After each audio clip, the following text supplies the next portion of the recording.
Hello everyone. I am C A Sachin Taneja. और आज की क्लास में हम अपना डेप्रिसिएशन को कंटिन्यू रखेंगे। लास्ट क्लास में हमने अपना डेप्रिसिएशन स्टार्ट किया था और उसमें डिस्कस करना स्टार्ट किया था कि डेप्रिसिएशन क्यों लगाना पड़ता है, डेप्रिसिएशन के क्या क्या मेथड्स हैं, और उनमें से एक मेथड हमने डिस्कस कर लिया था। तो लास्ट क्लास की हम एक क्विक रिवीजन करते हैं कि डेप्रिसिएशन बेसिकली हमें लगाना क्यों पड़ा था। डेप्रिसिएशन हमारा लगता है टेंजिबल असेट्स के ऊपर। हम क्विक रिवीजन कर रहे हैं लास्ट क्लास की। टेंजिबल असेट्स के ऊपर हमारा डेप्रिसिएशन लगता है और मैचिंग कॉन्सेप्ट की वजह से हमें क्या है कि हमने खर्चा ऑल्दो एक पर्टिकुलर ईयर में कर दिया है। कोई मशीनरी परचेज कर ली, फर्नीचर परचेज कर लिया, हमने 20-21 में कोई फर्नीचर, मशीनरी, बिल्डिंग कुछ भी खरीद ली है, बट इससे जो मिलने वाले बेनिफिट हैं वो एक साल से ज्यादा तक हैं। It can be 4 years, 5 years, 20 years, depending on the economic life of the asset purchase. अब हमने खर्चा तो यहां कर दिया, बट हमारे को बेनिफिट कई सालों तक मिलने वाले हैं। तो हमारा मैचिंग कॉन्सेप्ट क्या कहता है कि जिस रेशियो में आप बेनिफिट्स डिराइव कर रहे हो, मैचिंग कॉन्सेप्ट हमें क्या कहता था, the ratio of income and expense, ratio of income and expense shall be same, shall be same। हमारा जो रेशियो है इनकम और एक्सपेंस का वो सेम होना चाहिए। ऑल्दो हमने एसेट यहां पे परचेज किया है, बट यहां हमें बेनिफिट मिलने वाले, तो हम प्रोपोर्शनेटली इस खर्चे को ओवर द ईयर्स, जब तक हमें इसका बेनिफिट मिलेगा, हम उसे राइट ऑफ करना स्टार्ट कर देते हैं। और इसीलिए हमें डेप्रिसिएशन पढ़ना पड़ रहा था। डेप्रिसिएशन क्या है कि systematic allocation of the depreciable asset.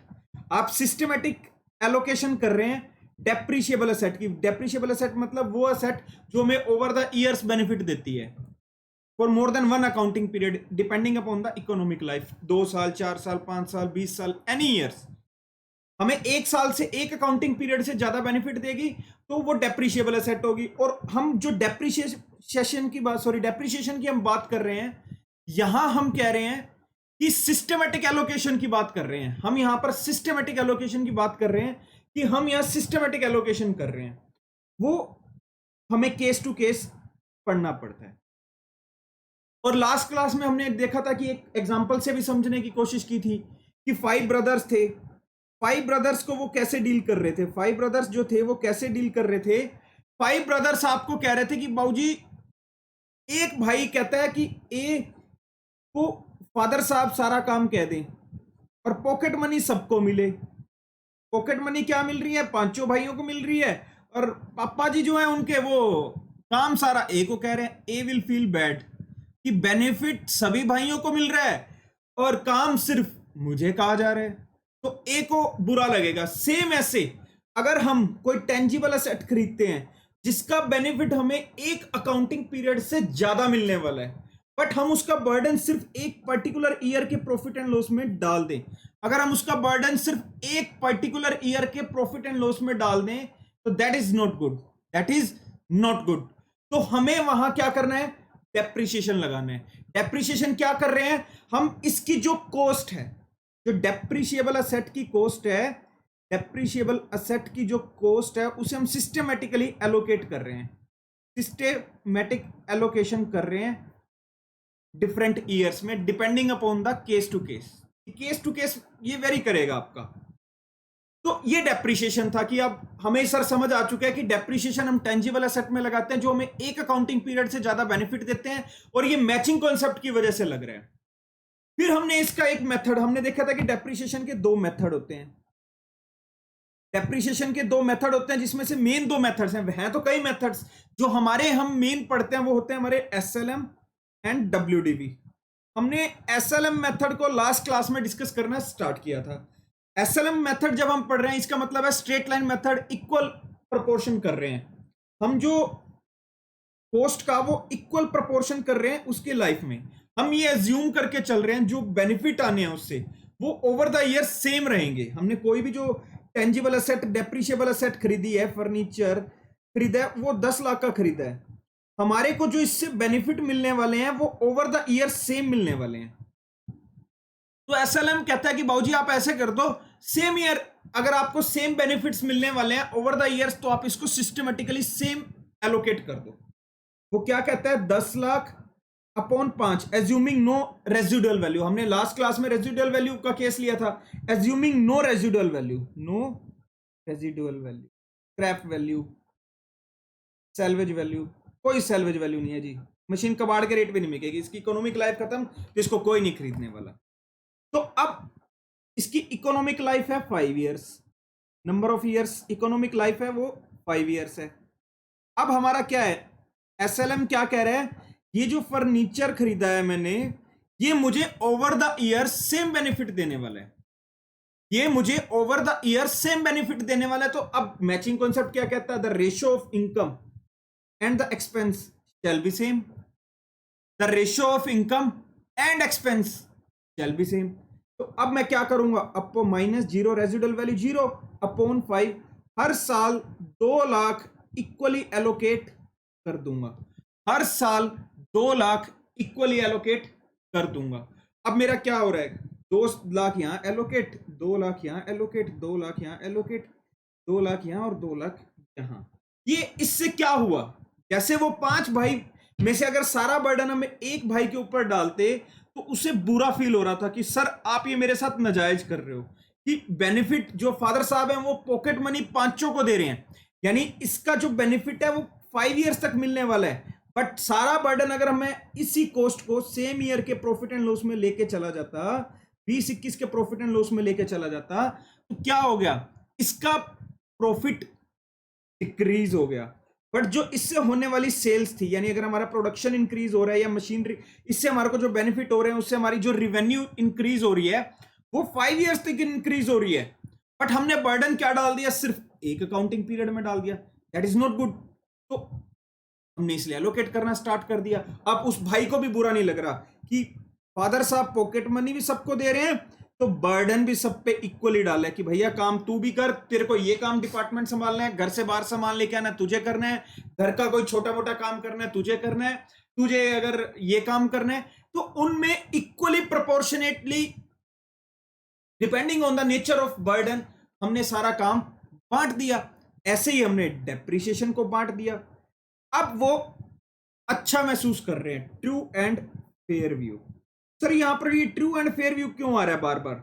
अब एक बात बताइए, किसी चीज से मुझे बेनिफिट 5 ईयर्स मिल रहा है और मैं उसका बर्डन एक ही जगह डाल दूंगा, तो true and fair view reflect नहीं कर रहे हैं ना, क्योंकि वो तो 5 ईयर्स की कॉस्ट थी, ऑल्दो आपने परचेज कर लिया, बट वो कॉस्ट को अगर आप थोड़ा डिटेल में जाके देखने की कोशिश करें, वो 1 साल की कॉस्ट नहीं है, वो 5 ईयर्स की कॉस्ट है। तो इसीलिए हम उसको 5 ईयर्स में ही राइट ऑफ करेंगे, 5 different years profit and loss में राइट ऑफ करेंगे। अब ये था हमारा स्ट्रेट लाइन मेथड। आज जो हम अपनी क्लास में करने वाले हैं, return down value diminishing value method. एक बार दोबारा देख लीजिए, डेप्रिसिएशन क्या था? डेप्रिसिएशन हमारा क्या है? Systematic allocation of the value of the depreciable asset. हम डिफरेंट ईयर्स में उसका सिस्टमेटिक एलोकेशन कर रहे हैं, डिपेंडिंग ऑन द यूजेज, जो भी उसके रेलेवेंट फैक्टर्स हैं उनके बेसिस पे हम उसका एलोकेशन कर रहे हैं। और इसके पीछे जो हमारा अकाउंटिंग कॉन्सेप्ट काम करता है, दैट इज और मैचिंग कॉन्सेप्ट। मैचिंग कॉन्सेप्ट बाबूजी आपको एक ही बात कहता है कि मैं इसका जो मैचिंग कॉन्सेप्ट की क्लास का लिंक भी डिस्क्रिप्शन में डाल दूंगा, आप एक बार मैचिंग कॉन्सेप्ट को भी वहां जाके गो थ्रू कर सकते हैं, एक बार टू पॉलिश आपको उसको रिवाइज करने के लिए, दोबारा रिकॉल करने के लिए। मैचिंग कॉन्सेप्ट क्या कहता था? इनकम और एक्सपेंस आपका सेम रहना चाहिए, जो उसका रेशियो है। तो इसी वजह से हमने डेप्रिसिएशन पढ़ना स्टार्ट किया। फिर हमने डेप्रिसिएशन के मेथड्स पढ़ने स्टार्ट किए कि भाई कैसे कैलकुलेट करें। हमारे मेथड्स काफी हैं, बट जो हमारे लिए रेलेवेंट मेथड्स हैं, those are SLM and WDV. SLM क्या कहता है? आप ये अज्यूम कर रहे हैं जो उससे बेनिफिट होने वाला है दैट विल बी सेम, आपका 5 इयर्स तक बेनिफिट सेम होगा। हमने जो लास्ट का अपनी इसकी पार्ट 1 में देखा था, उसमें देखा था कि हमने रेजिडुअल वैल्यू को अज्यूम किया था 2 लाख। आज जो हमने एक छोटा सा एग्जांपल किया है क्विक रिवीजन के लिए, हमने अज्यूम किया there is no residual value, there is no scrap value, there is no salvage value. तो हमारा जो डेप्रिसिएशन का बर्डन हर साल अब ट्रांसफर होएगा वो 2 लाख होगा। और यहां से हमारा ट्रू एंड फेयर व्यू, क्योंकि जो डेप्रिसिएशन यहां तो हम छोटे अमाउंट लेके चल रहे हैं, जब आप एक्चुअल वर्ल्ड में जाते हैं, प्रैक्टिकल लाइफ में जाते हैं ना, डेप्रिसिएशन का बर्डन बहुत ज्यादा होता है। अगर सारे असेट्स जो कैपिटल एक्सपेंडिचर अगर सेम ईयर में राइट ऑफ करने लग जाओ तो आपका बहुत ज्यादा ऊपर नीचे प्रॉफिट एंड लॉस हो जाता है। तो डेप्रिसिएशन एक बहुत ही इंपॉर्टेंट पार्ट है आपके फाइनेंशियल स्टेटमेंट का, इससे आपकी फाइनेंशियल स्टेटमेंट बहुत ज्यादा इन्फ्लुएंस होती है। तो इसको चार्ज सिस्टमेटिकली करना बहुत जरूरी है। और जो आज हम सेकंड मेथड पढ़ने वाले हैं that is your return down value, WDV method, diminishing value method. Basically ये मेथड क्या कहता है, इसके दो रीजन निकल के आते हैं सामने जो हमारी अंडरस्टैंडिंग है कि कई बार क्या होता है कि कुछ असेट्स आपने परचेज की, जैसे मशीनरी परचेज की, और हम सबको पता है कि जब मशीनरी न्यू होती है लो मेंटेनेंस कॉस्ट होती है, उसकी क्या होती है, लो मेंटेनेंस कॉस्ट होती है। स्टार्टिंग में आप कोई भी गाड़ी खरीदते हो, लेट्स सपोज आपने एक कार खरीदी है, मेंटेनेंस कॉस्ट बहुत कम होती है स्टार्टिंग में, नई नई गाड़ी है आपका खर्चा कम आता है।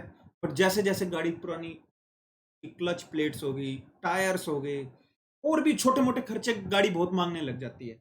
अब क्या, गाड़ी से आप जा रहे हो, आपको गाड़ी धूप में प्रोटेक्शन दे रही है, बारिश में आप कहीं ट्रैवल कर रहे हैं, आप फैमिली के साथ ट्रैवल कर सकते हैं, बाइक पे आप 2 बंदे ट्रैवल कर सकते हैं, बट गाड़ी में आप 5% से आप विद फैमिली ट्रैवल कर सकते हैं।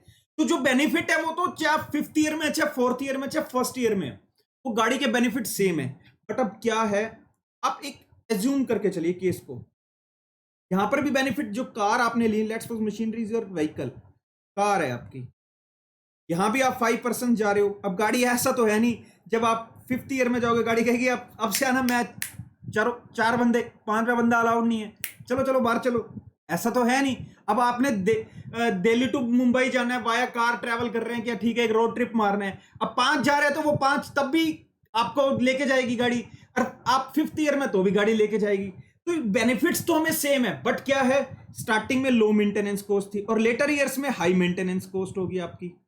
एक रीजन तो ये है कि अब हमारे को अगर बेनिफिट सेम मिल रहे हैं गाड़ी से, बट हमारा स्टार्टिंग में क्या है, मेंटेनेंस कॉस्ट कम है, बट बाद में मेंटेनेंस कॉस्ट ज्यादा है। एक सेकंड रीजन जो निकल के आता है वो क्या होता है, कुछ असेट्स ऐसी होते हैं जो आपके इनिशियल ईयर्स में ज्यादा बेनिफिट्स देती है।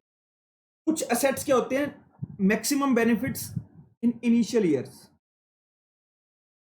जो स्टार्टिंग के ईयर्स होते हैं ना, इनिशियल स्टार्टिंग ईयर्स, उसमें वो असेट्स आपको ज्यादा बेनिफिट देती है कि ठीक है प्रोडक्शन कैपेसिटी होती है, या और भी कई चीजें जो स्टार्टिंग के ईयर्स में ज्यादा बेनिफिशियल रहती हैं, बाद में वो इतना इफेक्टिवली काम नहीं कर पाती, उनकी प्रोडक्शन कैपेसिटी कम हो जाती है। तो उसमें भी क्या रहता है, अब मैचिंग कॉन्सेप्ट में क्या कह रहा था, मैचिंग कॉन्सेप्ट कह रहा था ratio of income and expense. यहां ये सारे एक्सपेंस की बात करता है, जब आपको मैचिंग कॉन्सेप्ट बात करता है ना, वो सभी एक्सपेंस को कंसीडर करता है, not only the purchase cost, जो उसके बाद उस एसेट से रिलेवेंट एक्सपेंसेस हैं, जैसे मेंटेनेंस के एक्सपेंसेस, जैसे आपके मेंटेनेंस कॉस्ट है। अब स्टार्टिंग ईयर्स में तो क्या है, आपको वो कह रहा है कि ठीक है सर जी आपने परचेज कॉस्ट को इक्वली राइट ऑफ करना स्टार्ट कर दो, बट बाद के ईयर्स में भी तो आपके कुछ खर्चे एसोसिएटेड, जो उसके मेंटेनेंस और जो उसके रनिंग कॉस्ट एक्सपेंसेस होते हैं वो भी तो इनकर करने पड़ते हैं ना, वो भी तो उसी जो आपको उस एसेट से बेनिफिट्स मिल रहे हैं, उस एसेट से जो इनकम हो रही है, उसी से एसोसिएटेड एक्सपेंस है या नहीं है। जब मैं यहां बात कर रहा हूं the ratio of income and expense shall be same, अब मैं जब यहां इनकम की बात कर रहा हूं तो यहां सिर्फ ये आपकी परचेज कॉस्ट की बात नहीं कर रहे हम, बाद में जो उसके रनिंग कॉस्ट है, बाद में जो उसकी रनिंग कॉस्ट है, यहां हम उससे related running cost, maintenance cost, वो भी तो कंसीडर करनी पड़ेगी। हाँ सर, अगर हम इस इनकम को कमाने से रिलेटेड जो भी खर्चा होगा, हम सभी खर्चों को इस रेशो में, इसकी रेशो में बांटने की कोशिश करेंगे। अब या तो एक रीजन ये निकल के आता है कि बाद में इनकम सेम है सभी ईयर्स में, बट हमारे क्या बाद में हाई मेंटेनेंस कॉस्ट चल पड़ी, बाद में हमारी क्या है, हाई मेंटेनेंस कॉस्ट चल पड़ी, सॉरी, हाँ जी। तो बट दूसरा केस ये भी आ सकता है कि स्टार्टिंग में आपके बेनिफिट्स ज्यादा थे और बाद में आपके बेनिफिट्स कम हो गए, तो उस केस में भी आप क्या चाहेंगे कि स्टार्टिंग में आप डेप्रिसिएशन ज्यादा चार्ज कर लें और बाद में कम, क्योंकि यहां इनकम ज्यादा तो खर्चा भी ज्यादा, आपके इनकम थोड़ी कम होगी, खर्चे भी थोड़े कम होंगे। और दूसरा, जब आपकी कॉस्ट की बात है, आप कॉस्ट में भी ये मान के चलिए, ये देखिए, एक हम एक डायग्राम से इसको समझने की कोशिश करते हैं। स्टार्टिंग में ये है आपका मेंटेनेंस, ये एक मशीनरी परचेज किया है मैंने, एक मशीनरी परचेज की है, उससे रिलेटेड कॉस्ट को हम कंसिडर कर रहे हैं। मैंने मेंटेनेंस, मेरा स्टार्टिंग के ईयर्स में ये है 0 ईयर, ये है 5 ईयर्स। स्टार्टिंग में मेरी मेंटेनेंस क्या थी, कम थी। बेनिफिट्स मेरे को इस असेट से इक्वल हो रहे हैं। बेनिफिट्स क्या है, इक्वल बेनिफिट को कंसीडर करके चल रहा हूं, इक्वल बेनिफिट, इक्वल बेनिफिट को कंसीडर कर रहा हूं। अब इस असेट में क्या था, मेरा स्टार्टिंग में मेंटेनेंस कम है, तो हम क्या करते हैं, लेटर ईयर्स में मेंटेनेंस कॉस्ट बढ़ रही है, तो हम स्टार्टिंग में डेप्रिसिएशन ज्यादा चार्ज करते हैं और ग्रेजुअली हम उस डेप्रिसिएशन को थोड़ा कम करते जाते हैं, क्योंकि यहां पर हमारा मेंटेनेंस का कॉस्ट बढ़ रहा है, यहां हमारा मेंटेनेंस का कॉस्ट बढ़ रहा है, ताकि बेनिफिट इक्वल आ रहे हैं तो खर्चा भी उससे रिलेटेड इक्वल उसी रेशो में चलता रहे। तो हम अपने बेनिफिट के बराबर रखने के लिए स्टार्टिंग में डेप्रिसिएशन ज्यादा चार्ज कर रहे हैं क्योंकि मेंटेनेंस कॉस्ट कम है, बाद में हम डेप्रिसिएशन कम चार्ज कर रहे हैं क्योंकि मेंटेनेंस कॉस्ट ज्यादा है। अब इससे क्या है कि जब दोनों का सम ऑफ करके एवरेज निकालूंगा, डेप्रिसिएशन प्लस मेंटेनेंस का जब मैं सम ऑफ करूंगा, मेरा इनका जो अपॉर्शनमेंट ऑफ कॉस्ट आएगा वो इक्वल आएगा in the ratio of income. एक ये रीजन है सिर्फ एक हम अपने अंडरस्टैंडिंग पर्पस के लिए, क्योंकि हम कोई भी जो मेथड चूज कर रहे हैं, कोई भी हम अकाउंटिंग पॉलिसी चूज कर रहे हैं, कोई भी हम काम कर रहे हैं जिससे हमारी बुक्स पे इंपैक्ट आ रहा है, हर चीज के पीछे रीजन होता है। हम एक सिर्फ रीजन को समझने की कोशिश कर रहे हैं। WDV मेथड तो हम पढ़ने वाले हैं अभी, बट क्यों करने वाले हैं, जैसे डेप्रिसिएशन हमें करना था कि भाई हम उसके सिस्टमेटिक एलोकेशन कर रहे हैं, फिर हम SLM में हम ये जूम करके चल रहे थे भाई इक्वल बेनिफिट है तो इक्वली कॉस्ट कर दो। अब इसमें क्या है कि दो केस हो सकते हैं, बेनिफिट इक्वल है बट कॉस्ट स्टार्टिंग में मेंटेनेंस कॉस्ट कम है, बाद में ज्यादा हो जाएगी। दूसरा केस कि मैक्सिमम बेनिफिट आपके स्टार्टिंग ईयर्स में, maximum benefits in initial years और बाद में आपके बेनिफिट कम है। तो दोनों ही केस में WDV मेथड लगाना पड़ता है। जो WDV मेथड क्या कहता है, आप इक्वल डेप्रिसिएशन नहीं चार्ज करेंगे, आपका डेप्रिसिएशन का अमाउंट ग्रेजुअली कम होता जाएगा। उसको अब हम समझने की कोशिश करते हैं, रीजन देख लिए, अब हम डेप्रिसिएशन के मेथड के ऊपर आते हैं। लेट्स सपोज आपने एक मशीनरी खरीदी 10 लाख रुपए की, 10 लाख रुपए की मशीनरी परचेज करी और आपका जो WDV रेट ऑफ डेप्रिसिएशन है 10% है। WDV रेट ऑफ डेप्रिसिएशन क्या है, 10% है। WDV मेथड क्या कहता है, आपकी जो रिमेनिंग WDV है, डेप्रिसिएशन की रेट उसके ऊपर अप्लाई की जाएगी। जो रिमेनिंग WDV है उसके ऊपर आपकी डेप्रिसिएशन की रेट अप्लाई की जाएगी, ना कि हर केस में 10 लाख के ऊपर नहीं, जो रिमेनिंग अमाउंट होगा।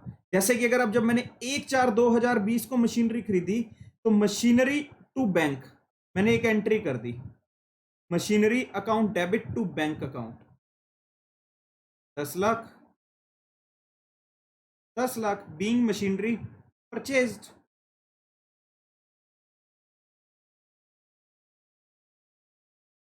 अब 31/3/2021 को जब हम डेप्रिसिएशन कैलकुलेट करेंगे, अब रिमेनिंग WDV क्या है, अभी तक इसके ऊपर कोई WDV का फॉर्मूला होता है, रिमेनिंग WDV का WDV is equal to original cost minus accumulated depreciation. Accumulated depreciation मतलब जो आज तक का टोटल डेप्रिसिएशन इसके ऊपर लग चुका है।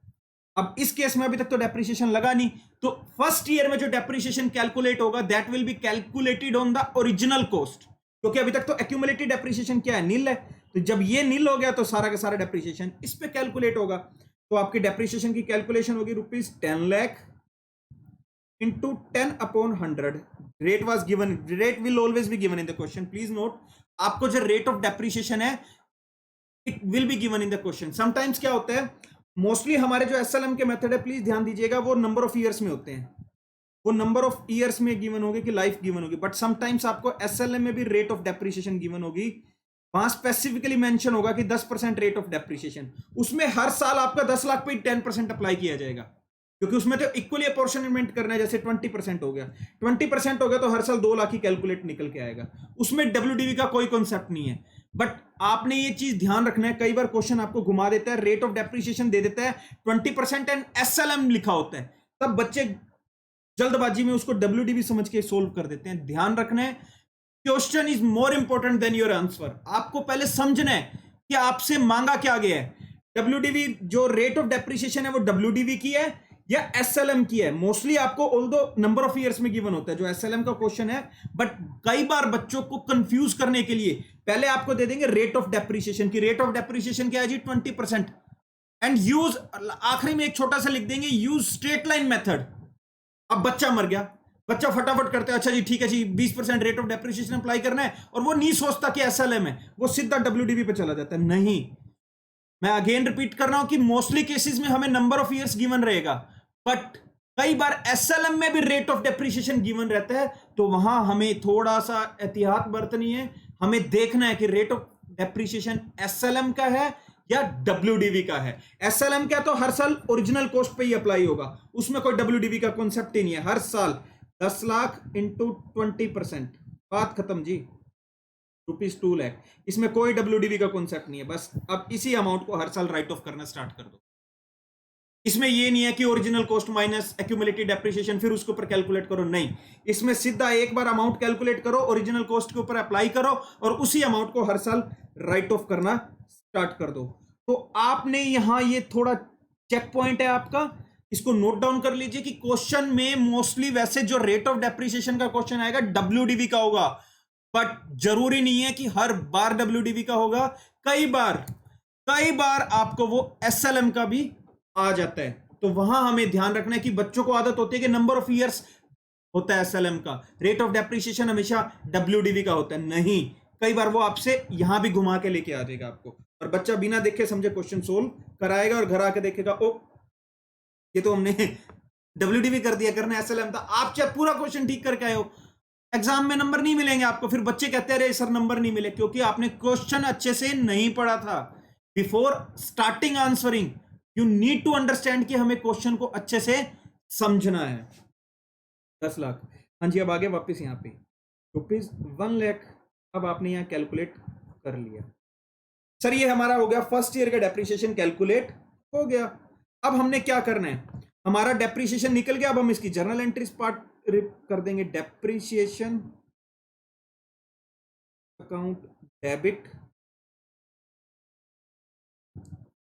ये आपकी calculation of depreciation, calculation of depreciation account debit 1 lakh to machinery. Accounting part आपका सेम रहेगा, जो हमने SLM में सीखा था, accounting part will be same. And 31/3/2020 को या प्रॉफिट एंड लॉस में डेप्रिसिएशन ट्रांसफर कर दोगे।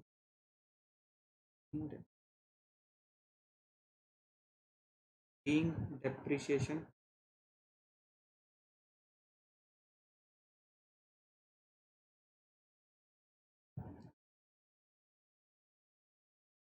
₹1 लाख, 1 लाख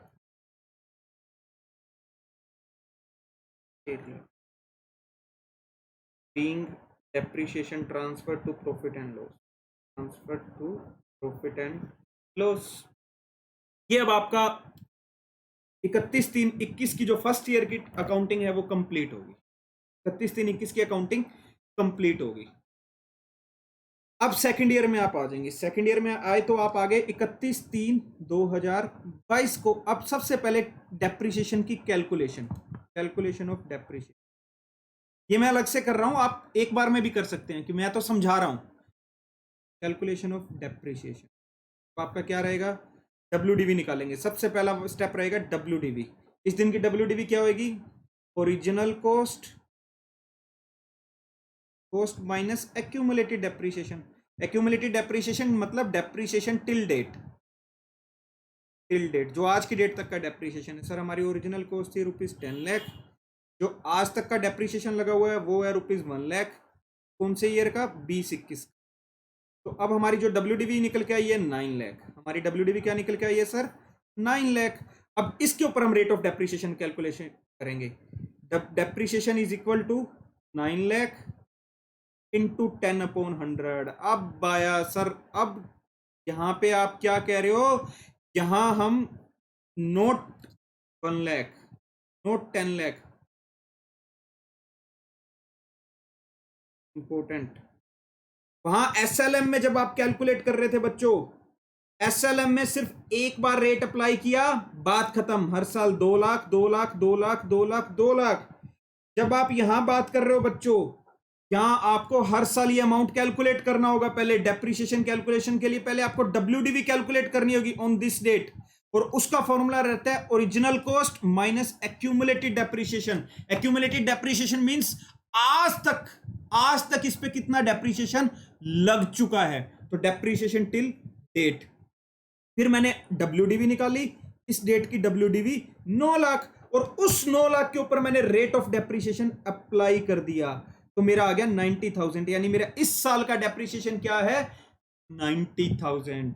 हमने यही तो देखा था ना, स्टार्टिंग में 1 लाख, फिर नेक्स्ट ईयर में 90,000, क्योंकि अब धीरे धीरे हमारी यहाँ मेंटेनेंस कॉस्ट भी बढ़ रही है। या दूसरा केस क्या था कि maximum benefits in initial years, तो ज्यादा बेनिफिट थे तो डेप्रिसिएशन भी ज्यादा था, और जैसे जैसे इनकम कम होती जाएगी वैसे वैसे डेप्रिसिएशन कम होता जाएगा। यहाँ पे यही तो हम अचीव करना चाह रहे थे ना, मैचिंग कॉन्सेप्ट। मैचिंग कॉन्सेप्ट ही तो अचीव करना चाह रहे थे, ratio income expense shall be same. हाँ सर, अब हमारी जो एंट्रीज होंगी वो भी हम देख लेते हैं। हाँ जी बच्चों, हमारी 31/3/22 को जो ये डेप्रिसिएशन की कैलकुलेशन थी, अब अकाउंटिंग पार्ट पे आ गए।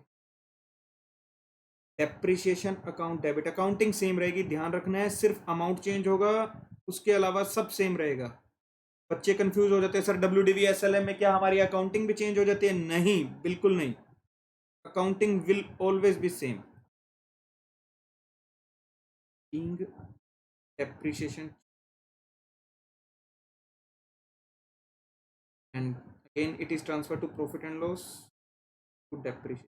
ऑल्दो हमारी प्रॉफिट एंड लॉस की कोई एंट्री नहीं होती, बट ये जो बच्चे इनिशियल स्टेज में होते हैं उनको समझाने के लिए करना पड़ता है।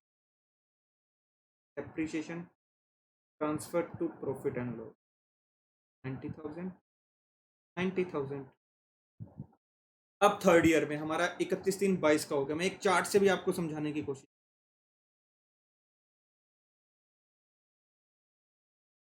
स्टार्टिंग में आपका क्या था, 10 लाख की मशीनरी परचेज करी।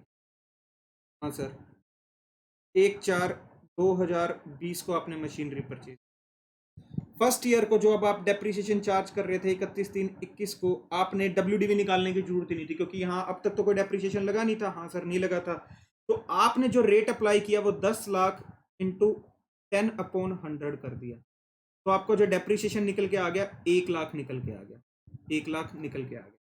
फिर जब आप 31/3/22 पे आए, 31/3/22 पे आए, तो अब आपको डब्ल्यूडीवी निकालनी थी। स्टेप 1 क्या था, WDV was original cost minus depreciation till date, यानी accumulated depreciation. 1 lakh is equal to rupees 9 lakh, is equal to rupees 9 lakh. अब उसके ऊपर हमने रेट ऑफ डेप्रिसिएशन अप्लाई किया। रेट ऑफ डेप्रिसिएशन क्या आ गया, 9 lakh into 10/100 is equal to rupees 90,000। अब आपका क्या हो गया, सेकेंड ईयर का डेप्रिसिएशन क्या हो गया, तो मैं थर्ड ईयर का यहाँ कैलकुलेट कर दूंगा, 31/23 का। अब थर्ड ईयर में आप क्या कैलकुलेट करोगे? सर हाँ, यहाँ मैं ना थोड़ा पहले डिटेल में समझाओ सर। हाँ, 31/3/23 हम पहले क्या कैलकुलेट करेंगे, WDV, calculation of depreciation, calculation of depreciation.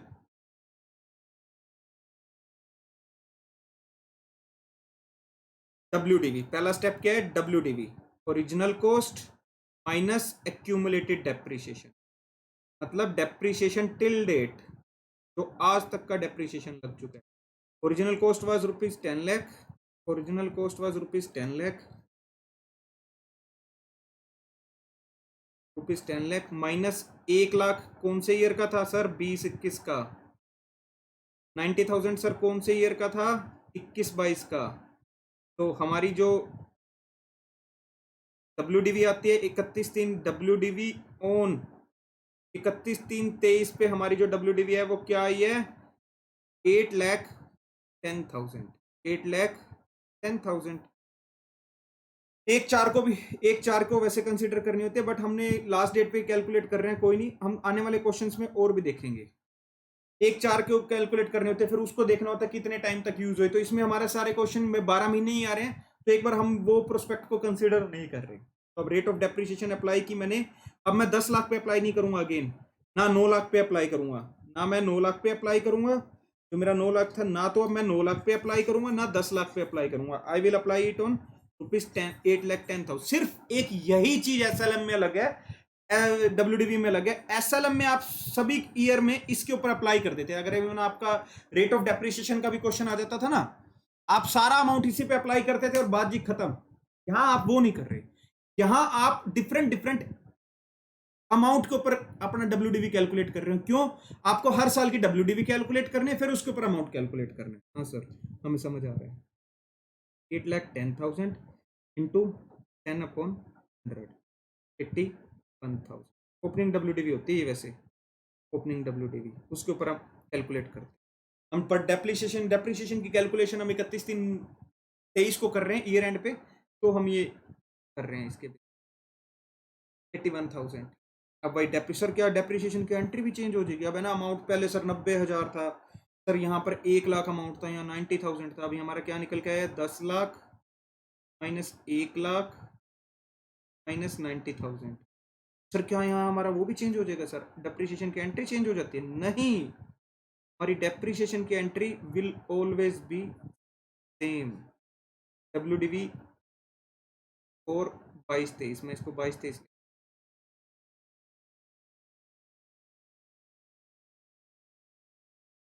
मेरी डब्ल्यूडीवी आ गई। अब सर डेप्रिसिएशन की एंट्री सेम रहेगी? बिल्कुल, no change at all.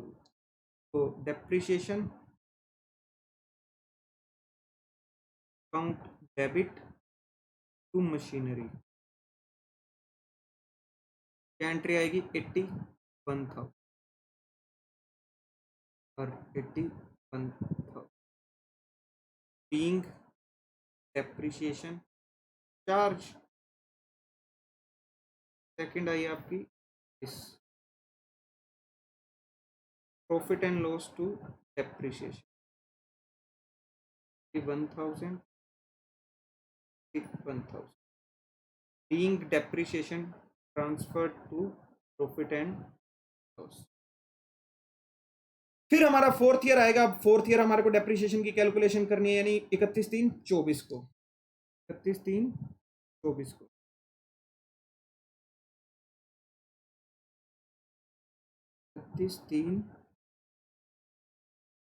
Calculation of dep, calculation of depreciation.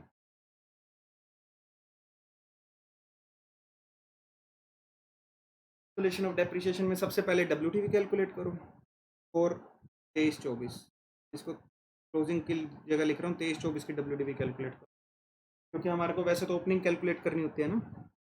तो इसमें आपका अमाउंट आया original cost minus accumulated depreciation.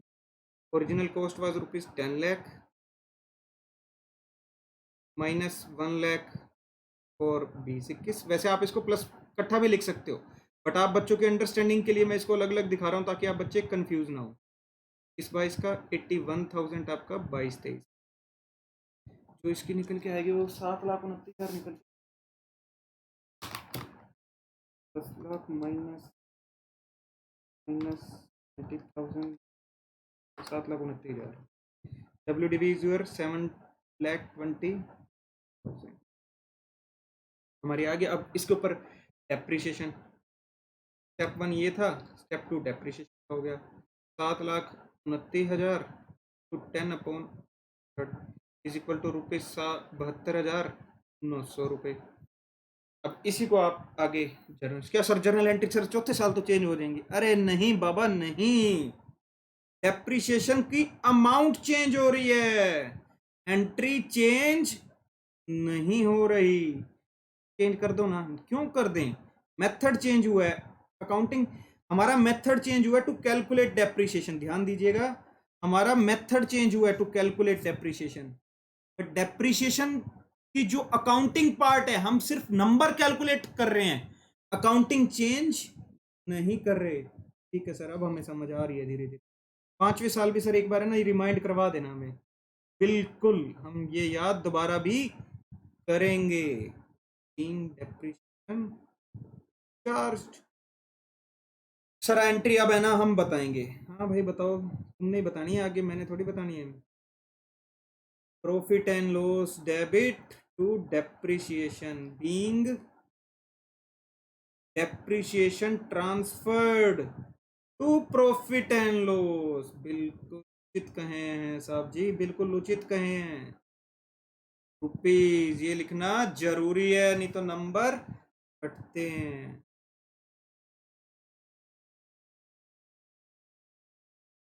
अब हमारा 5th ईयर की कैलकुलेशन हम पहुंच गए हैं। हम इसको पहले चार्ट में भी कंप्लीट करेंगे। हम यहाँ पर अब इसको यहाँ भी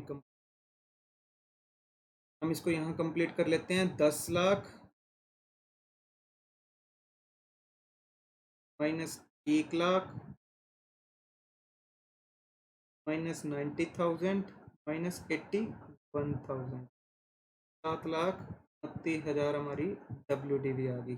अब देखिए क्या आया आपका यहाँ से, 90,000 आया आपका यहाँ से।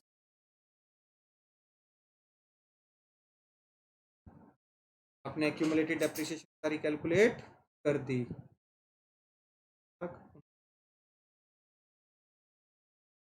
याद समझ, ये चार्ट को समझने की कोशिश की। पहले साल हमारे कोई डेप्रिसिएशन नहीं था, इसलिए हमने ओरिजिनल कॉस्ट पे, फिर WDV कैलकुलेट करी 9 लाख, फिर WDV कैलकुलेट करी 81,000, फिर WDV कैलकुलेट करी 7,29,000। अब इसके ऊपर जो डेप्रिसिएशन आएगा 7,29,000 into 10% is equal to 72,900 depreciation for 23-24, depreciation for 23-24,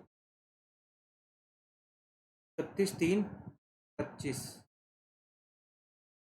WDV। सबसे पहला काम है हमारा WDV निकाल। WDV क्या क्या है, 10 लाख, 10 लाख माइनस 1 लाख, 10 लाख माइनस 1 लाख 21, 90,000 इस 22, 81,000 22-23, 72,900 23-24। तो हमारी WDV और 24-25 आ जाएगी। अब कितनी आ जाएगी, 24-25 आ जाएगी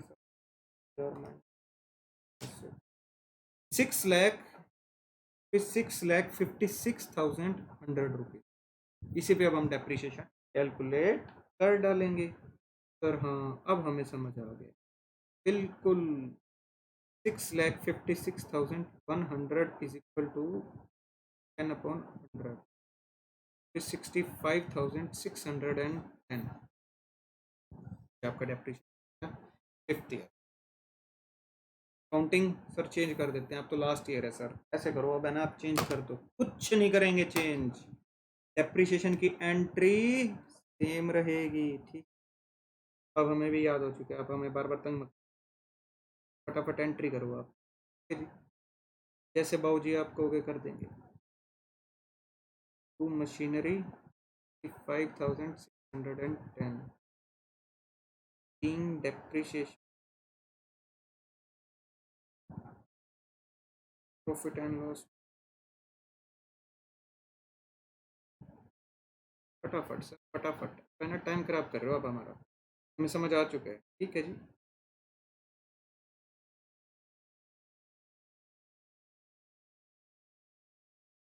ठीक है, ये हमारी कैलकुलेशन रही। और ये हमारा एक बार देख लो, फिर हम इसको दोबारा रिवाइज करते हैं। यहाँ मैं यही कैलकुलेट नहीं बची, lakh lakh 1,000 is equal to 6,50,100 to 10/100 is equal to rupees 65,610। ये आपका आ गया 24-25 आ गया था।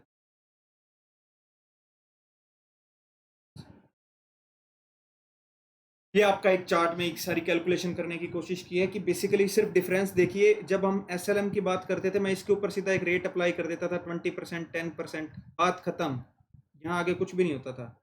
SLM WDV सिर्फ इतना डिफरेंस। SLM आपका नंबर ऑफ ईयर्स में भी हो सकता है, ये आपका सिर्फ रेट में गिवन रहेगा, इसमें नंबर ऑफ ईयर्स का कोई कॉन्सेप्ट पर चार्ट देख लीजिए।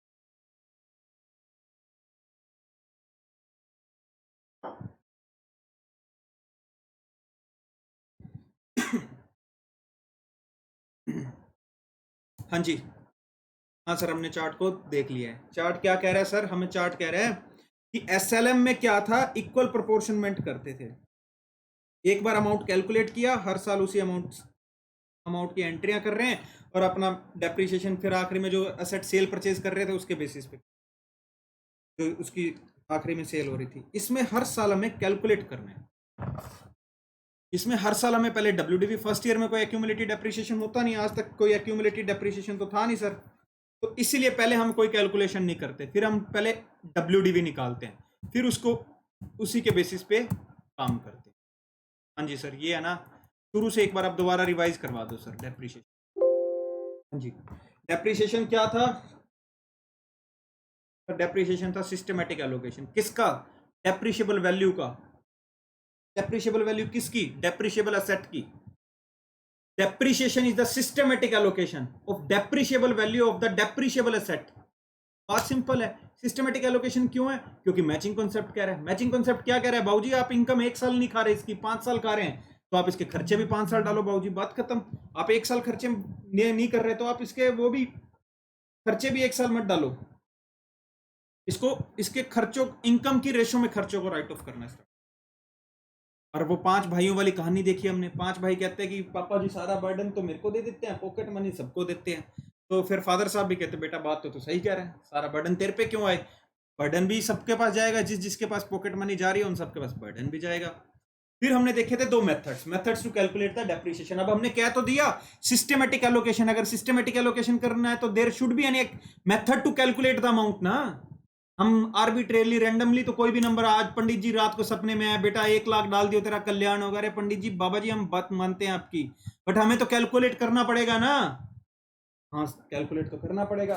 कैलकुलेट करना है तो फिर हमें उसके लिए कोई मेथड भी चाहिए होगा। हमने जब यहां बात कर ली कि सिस्टमैटिक एलोकेशन है, depreciable value of the depreciable asset, systematic allocation of the depreciable value of the depreciable asset, जब बात सिस्टमैटिक हो रही है तो हमें कोई मेथड भी चाहिए। हाँ सर, मेथड हमें चाहिए ही चाहिए। हमें मेथड चाहिए तो मेथड मेनली जिसके काफी हैं, 6 मेथड्स हैं, 6 to 7, बट हम जो पढ़ते हैं और जो प्रैक्टिकल लाइफ में भी यूज होते हैं एसएलएम और डब्ल्यूडीवी होते हैं मेनली यूज। एसएलएम क्या कहता है? We are assuming same benefit तो सेम अमाउंट चार्ज कर दो। इसमें 2 केस हो सकते हैं, there can be residual value और there may not be residual value.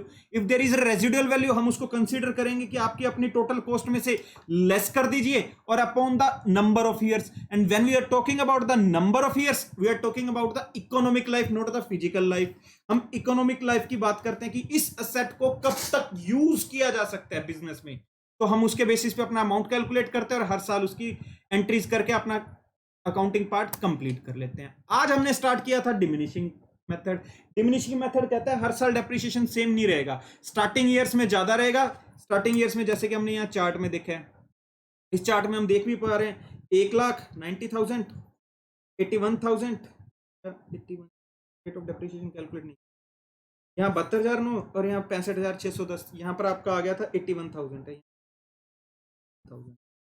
81,000 आ गया था आपका। तो हर साल चेंज हो रहा था, तो वो क्यों हो रहा था? उसके 2 रीजन हो सकते हैं। एक, स्टार्टिंग में लो मेंटेनेंस को स्टार्टिंग में और बाद में हाई मेंटेनेंस और बेनिफिट इक्वल है, या दूसरा स्टार्टिंग ईयर्स में ज्यादा बेनिफिट्स मिल रहे हैं, स्टार्टिंग लेटर ईयर्स में बेनिफिट्स कम है। तो हमारा ये हम सिर्फ अपनी अंडरस्टैंडिंग के लिए कर रहे हैं कि भाई हाँ कोई रीजन तो रहा होगा ना डब्ल्यूडीवी क्यों आ रहा है। तो हमने ये डब्ल्यूडीवी को एक चार्ट से समझने की भी कोशिश की कि हम तो ये आपका डेप्रिसिएशन है और ये मेंटेनेंस है। स्टार्टिंग में हम डेप्रिसिएशन ज्यादा क्यों दे रहे हैं? क्योंकि मेंटेनेंस, क्योंकि बेनिफिट इक्वल है। तो हम क्या करते हैं, इन दोनों को एक इनमें कोऑर्डिनेशन बनाने की कोशिश करते हैं कि स्टार्टिंग में डेप्रिसिएशन ज्यादा, मेंटेनेंस कम, लेटर ईयर्स में डेप्रिसिएशन कम, मेंटेनेंस ज्यादा, तो cost almost same in the ratio of benefit. तो ये हमने एक डब्ल्यूडीवी का और चार्ट समझने की कोशिश की। तो हमने आज का एग्जांपल स्टार्ट किया, मशीनरी परचेज करी 1/4/2020 को 10 लाख रुपए की, WDV rate of depreciation is your 10%। अब उसी के बेसिस पे हम हर साल एंट्रीज करते जा रहे थे और अमाउंट कैलकुलेट कर रहे थे। फर्स्ट ईयर ओरिजिनल कॉस्ट पे, सेकंड ईयर हमने original cost minus 1 lakh 9 lakh उसके ऊपर कैलकुलेट किया। अकाउंटिंग सेम रहेगी, अमाउंट चेंज होगा। फिर हमने ये पूरा चार्ट भी बनाया। फिर थर्ड ईयर में आए, यहां भी हमने 10 lakh minus 1 lakh minus 90,000 is equal to rupees 8,10,000। फिर आपका आप फोर्थ ईयर में आ गए, फोर्थ ईयर में 3 साल का डेप्रिसिएशन 1,90,000 81,000 आपने लेस कर दिया। WDVI इस पर्टिकुलर ईयर के लिए 7,29,000, तो आपने 72,900 की अकाउंटिंग कर दी, सेम रहेगी, बार बार कह रहा हूं। फिर फिफ्थ ईयर में और आपका इस तरीके से ये सारा कैलकुलेट हो गया। किसी बच्चे को कोई है तो एक बार आप दोबारा इसको गो थ्रू कर लीजिए सारी स्लाइड्स को। डेप्रीशिएशन ये था हमारा। डेप्रीशिएशन हम अपना टेंजिबल एसेट्स के ऊपर वर्ड यूज करते हैं डेप्रीशिएशन, और इनटेंजिबल एसेट्स के लिए हम अमोर्टाइजेशन टर्म यूज करते हैं। वो जब हम इनटेंजिबल एसेट के बारे में पढ़ेंगे तब हम अमोर्टाइजेशन के बारे में भी वहां पढ़ेंगे। यहां जब हम बात कर रहे थे टेंजिबल एसेट की बात कर रहे थे, और वो भी हम डेप्रीशिएशन की जब बात कर रहे थे systematic allocation of the depreciable value of the depreciable asset की बात कर रहे थे। फिर उसके बाद आप कह रहे थे कि भैया इसके दो मेथड्स हो गए, क्योंकि जब सिस्टमेटिक था तो आपके दो मेथड्स हो गए थे। ये चार्ट देख लीजिए मेन एक बार आप बस, और तो इसमें कुछ नहीं है। मेन SLM और WDV में यही डिफरेंस, इस चार्ट में वो सारी चीज आ पा रही है। एक बार देख लीजिए बच्चों कि फर्स्ट ईयर 10 हमने 10 की परचेज करी, 31/3/21 को 10 लाख पे कैलकुलेट किया, 31/3/22 को हमने 9 लाख पे कैलकुलेट किया, 31/3/23 को हमने 8,10,000 पे कैलकुलेट किया, 31/3/24 को हमने 7,29,000 पे कैलकुलेट किया, और 31/3/25 को हमने 66,56,100 पे कैलकुलेट किया, और अकाउंटिंग पार्ट उसका सेम था। ये था डेप्रीशिएशन। और आपको कोई डाउट आता है तो प्लीज आप हमारे से कांटेक्ट कर सकते हैं व्हाट्सएप पे। हमारा व्हाट्सएप नंबर है 9710002111। आप हमारा चैनल प्लीज सब्सक्राइब कीजिए। हम रेगुलर कोशिश यही रहेगी जल्द बीच में ज्यादा गैप ना आए क्लासेस डालने में। और आपको कोई डाउट आता है आप चैनल सब्सक्राइब कीजिए, और डाउट आता है तो हमारे को व्हाट्सएप पे कांटेक्ट कीजिए। और हमारा इंस्टाग्राम पे भी पेज है सचिन तनेजा क्लासेस 47, आप प्लीज उसको फॉलो कीजिए, वहां पर भी आपको रेगुलर अपडेट्स मिलती रहेंगी। Thank you.